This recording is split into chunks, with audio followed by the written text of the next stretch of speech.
দাদা দাঁড়ান দাঁড়ান দাঁড়ান দাঁড়ান, বলছি দাদা তোমরা কোথায় যাবে? এই মুকুটমণিপুর। আমাকে একটু ওই খাতাটা ছাড়ি দিবে? হ্যাঁ এসে চাপো। দিলে দিল কাঁটা মারি দিল কালা।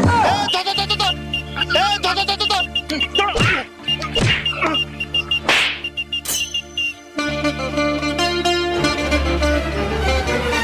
তুমি এই ব্যাগটা ওদের কাছ থেকে উদ্ধার করে বিরাট বড় উপকার করলে। এই স্বার্থপর চোর চন্ডাল ভরা দুনিয়ায় তোমার মতো ভালো মানুষ আজও বাঁচে আছে, এটা তোমাকে দেখে আমার ভালো লাগে। তুমি জানো এইটার মধ্যে কত টাকা আছে? বন্ধু এটা 500 টাকা বা 5000, এটা লিখে কোনো আমার মতলব নাই। তোমার ব্যাগটা আমার দায়িত্ব, তোমাকে ফেরত দিয়া। মানুষে তো মানুষের উপকার করে বন্ধু। না না বন্ধু, তুমি নিজেও জানো না তুমি যে আমার কত বড় উপকার করলে। শোনো তবে, আমি একজন গরু পাইকার, এক পাল গরু বিক্রি করে 10 লাখ টাকা নিয়ে যাচ্ছিলাম। আর ওই পোকা চলে গেলে মোটরসাইকেলে চাপলাম, আর তারপরে তো ঠিকই বলেছিলি রে, মানুষে মানুষের উপকার করা, কিন্তু মানুষে মানুষের যে ফোন মারা